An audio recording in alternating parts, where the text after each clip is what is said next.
পশ্চিমবঙ্গে শুরু হচ্ছে এসআইআর প্রক্রিয়া অর্থাৎ ভোটার কার্ড ভেরিফিকেশন প্রক্রিয়া। নভেম্বরের 4 তারিখ থেকে আপনার বুথের বিএলও এর জন্য প্রত্যেক ভোটারকে 2টি করে ফর্ম দেবেন। একটা ফর্ম ভোটার তার নিজের কাছে রাখবেন এবং আরেকটা ফর্ম বুথের বিএলওর কাছে দিয়ে দেবেন। তাহলে আসুন দেখে নিই কীভাবে এই ফর্ম ফিল আপ করতে হয়। ফর্মটির উপরে লেখা থাকবে এনুমিরেশন ফর্ম, তার ঠিক নিচে লেখা থাকবে আপনার বুথের বিএলওর নাম ও তার ফোন নম্বর।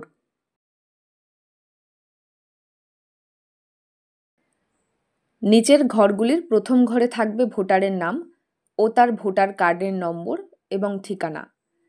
দ্বিতীয় ঘরে ভোটারের সিরিয়াল নম্বর, পার্ট নম্বর বা অংশ নম্বর, আর থাকবে বিধানসভা ও লোকসভার নাম ও রাজ্যের নাম। তৃতীয় নম্বর ঘরে থাকবে কিউআর কোড। 4 নম্বর যে ঘর আছে সেখানে আপনার যে ভোটার কার্ডের ফটো বা ছবি আছে সেটা প্রিন্ট করা থাকবে। আর লাস্টের যে ঘর আছে সেটা ফাঁকা থাকবে এবং শেষের এই ঘরটিতে আপনার যে বর্তমান বা এখনকার যে ছবি আছে সেটা বসিয়ে দিতে হবে। যে ফর্মগুলি দেওয়া হবে একই রকমভাবে 2টি ফর্মেরই ঠিক একই জায়গাতে একটা একটা করে ফটো বসিয়ে দিতে হবে। তারপর একটি ফর্ম নিজের কাছে রাখবেন এবং আরেকটি ফর্ম বিএলওর কাছে দিয়ে দেবেন। এরপরে নিচের ঘরে চলে আসবেন। সেখানে প্রথমেই লেখা আছে ডেট অফ বার্থ। এখানে প্রথমে আপনি জন্মের তারিখ লিখবেন, তারপর মাস ও শেষে বছর। এরপরে রয়েছে আধার কার্ড অপশনাল, অর্থাৎ যাদের আধার কার্ড রয়েছে তারা আধার নম্বর দিয়ে দেবেন, আর যদি না থাকে তাহলে দেওয়ার কোনো প্রয়োজন নেই।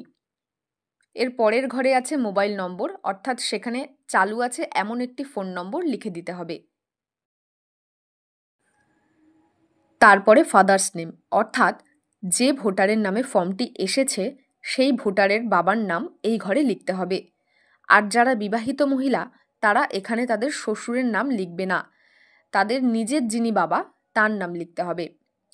এরপর বাবার ভোটার কার্ড যদি থাকে সেই ভোটার কার্ডের এপিক নম্বর লিখে দিতে হবে, আর যদি না থাকে তাহলে কিছু লেখার প্রয়োজন নেই। তারপর মায়ের নাম ইংরেজিতে বড় হাতের অক্ষরে লিখতে হবে, মায়ের ভোটার কার্ডের নম্বর দিয়ে দিতে হবে, আর যদি না থাকে তাহলে দেওয়ার দরকার নেই। তারপরে রয়েছে স্পাউস নেম, অর্থাৎ যা কিনা স্বামী এবং স্ত্রী দুজনকেই বোঝায়। যদি কোনো পুরুষ এই ফর্মটি ফিল আপ করে থাকেন তাহলে তার স্পাউস মানে তার স্ত্রীকে বোঝাবে, আর যদি তিনি বিবাহিত হয়ে থাকেন তাহলে এই ঘরে তিনি তার স্ত্রীর নাম লিখবেন ও তার স্ত্রীর ভোটার কার্ডের নম্বর দিয়ে দেবেন। পাশাপাশি যদি এই ফর্মটি কোনো বিবাহিত মহিলা ফিল আপ করেন তিনি তার স্বামীর নাম লিখবেন আর ভোটার নম্বর দিয়ে দেবেন, আর যারা বিবাহিত নন তারা এই ঘর দুটো সম্পূর্ণ ফাঁকা রাখবেন।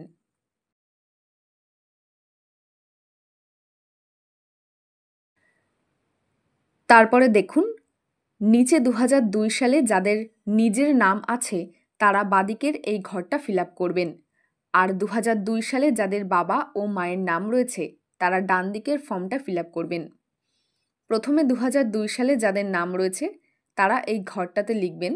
দেখুন এখানে লেখা রয়েছে details of the elector in the electoral role of the last SIR, অর্থাৎ লাস্ট এসআইআর মানে 2002 সালে যে এসআইআর হয়েছিল সেই এসআইআরে যে ভোটার লিস্ট প্রকাশিত হয়েছিল সেই ভোটার লিস্টে যেখানে আপনার নাম আছে সেখানে এই ডিটেলসগুলো লিখতে হবে। এরপর রয়েছে ইলেক্টর নেম, অর্থাৎ আপনার নিজের নাম যদি 2002 সালের ভোটার লিস্টে থাকে সেই নাম এখানে লিখে দেবেন।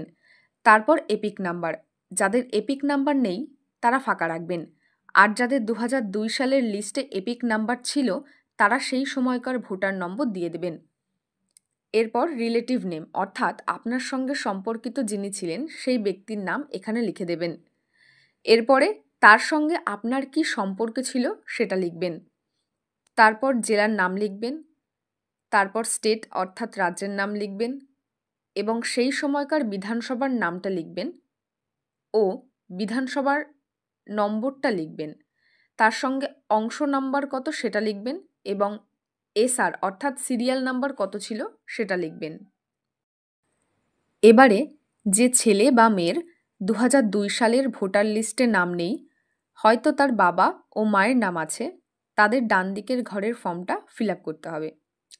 প্রথমে তার নাম লিখতে হবে, তারপরে তার ভোটার কার্ড নম্বর দিয়ে দিতে হবে।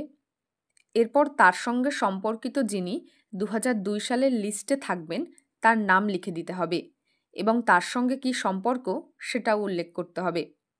তারপরে জেলার নাম লিখতে হবে, রাজ্যের নাম লিখতে হবে, বিধানসভার নাম লিখতে হবে। আর নিচে বিধানসভার সংখ্যা, পার্ট নাম্বার লিখতে হবে আর সিরিয়াল নাম্বার।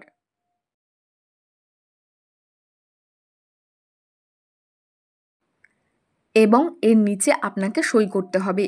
আর যারা সই করতে পারবেন না তারা বাঁ হাতের বুড়ো আঙুলের টিপ ছাপ দেবেন এবং নিচে আপনার বুথের যিনি বিএলও তাকে সই করতে হবে।